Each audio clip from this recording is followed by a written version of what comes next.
mijn lui de reis kan verhouden.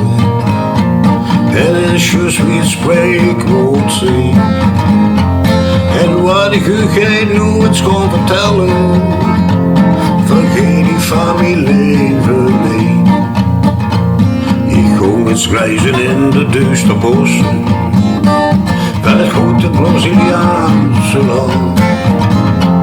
Veel waren zo met een maan of 14, vertrokken uit een groepsverband.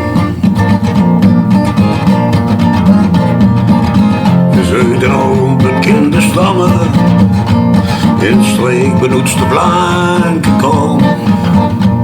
Nog heel veel zulke leiden muiten, we komen bij de Indianen om. Contact met hun te maken was niet simpel, we worden min of meer verdacht. Maar met verwaard speelgoed en geschenken wordt door de vrijheid tot stand gebracht. Het was een volk van stoergeboden mensen, ze leefden van de jacht en visserij.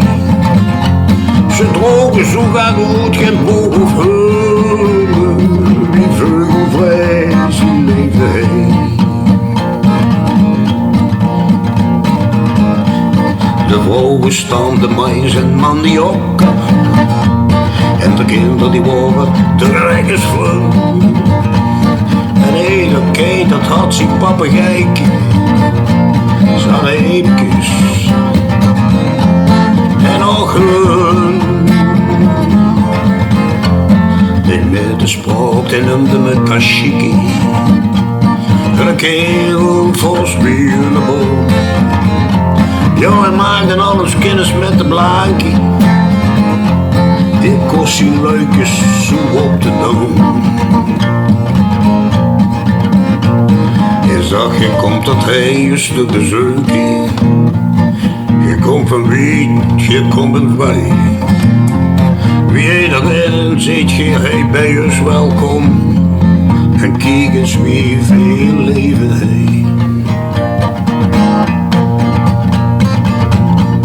Wat veel van u dik zorgen in die vleugel, die strepen zweven in de lucht. Misschien kunt je ons nog het van vertellen, en hoeveel delen die tegen dat tol. En dus het tolk tegenover een explicatie, en hij verklaarde steeds opnieuw. Die stalen vleugel delen voor transporten van bommen, dingen en van leuk. En dus een Kashika die bleef maar dringend vragen, en boven zien die bomen daar. En dus een tolk gaf de beste uitleg voor deze onbelezen man. Geen thee in de bossen mag het weten, de blanke mensen vol ons pad. De struit zo heen en dag het van die bommen, en een op bom van woesten stad. Ja, de antwoord komt een bron van de Kashiki, God geef me nou een land terug.